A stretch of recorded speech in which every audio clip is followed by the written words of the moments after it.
अस्सलाम वालेकुम दोस्तों, अज तव्हांखे ॿुधाईंदासीं तकरार ड्रामे जी नेक्स्ट एपिसोड जी एक बेहतरीन कहानी ऐं नई अपडेट तव्हांजे नाम कंदासीं। छा नेक्स्ट एपिसोड में भावल ऐं बख़्त सोनी खे वाकई वठी वेंदा? सतार खे कुटको ॾेई करे नवाब खान जे चवण ते बख़्त इहो क़दम खणंदो या वरी हाणे मीर ते हमलो कंदो जेको आहे भावल ऐं बख़्त गॾिजी करे, या वरी मूसा ऐं मीर गॾिजी करे वञी नवाब खान खे लिटाईंदा, या वरी सिजावल इन्हनि जो ठाव कराए छॾींदो, या वरी असद कुरैशी जी एंट्री थियण वारी आहे। छा थींदो छा न थींदो सॼी कहाणी ॿुधाईंदासीं दोस्तों इन नंढड़े वीडियो में। पहिरियां नी आख़िर ताईं ॾिसो ऐं शायदि को सो वीलॉग यूट्यूब चैनल के भी ज़रूर सब्सक्राइब कजो, असांजे पेज के भी फॉलो लाइक शेयर ज़रूर कंदा।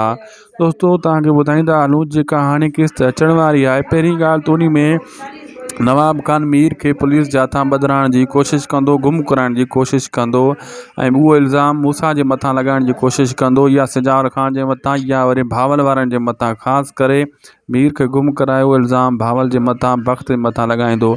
लेकिन बख़्त नवाब खान सां ॿधल आहे। नवाब खान जे चवण ते बख़्त सतार खे कुटको ॾेई ऐं पूरी प्लैनिंग सां भावल सां गॾिजी सोणी खे उतां वठी वेंदा ऐं इहो मूसा ऐं मीर खे जॾहिं ख़बर पवंदी त सोणी उन्हनि वटि आहे त पोइ मीर ऐं मूसा में कुछ अनबन शुरू थींदी। लेकिन नवाब खान जूं सॼियूं चालूं इन जेको आहे फ़िलहालु कोशिशि कंदो मूसा जेको आहे नाकाम बणाए, लेकिन भावल जे करे नवाब खान जूं चालूं कामयाबु थी वेंदियूं, ख़ासि करे बख़्त जे करे। ऐं सिजावल भी नेक्स्ट एपिसोड में मूसा मीर सां मिलंदो, इन्हनि खे सम्झाईंदो त तव्हां ठाव करे छॾियो, तव्हांजे ठाव में ई तव्हांजी भलाई आहे, न त नवाब खान तव्हांखे हिते घुमण कान ॾींदो, तव्हां दोस्त विढ़ी पाण में मरदव।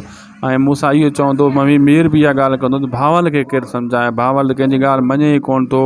पोइ इहा प्लैनिंग कई वेंदी त मूसा होॾे वञे, पोइ मूसा होॾे वेंदो भावल सां मिलण, उनखे सम्झाइण जी कोशिशि कंदो ऐं भावल लिफ्ट घटि ॾींदो मूसा खे ऐं बख़्त वार्निंग ॾेई ईंदो दरिया खान खे त असां मीर खे मारींदासीं। ऐं इहे ॻाल्हियूं ॻाटे पवंदियूं भावल जे। वीडियो पुॻो पंहिंजी पुॼाणी ते। ख़ुदा हाफ़िज़।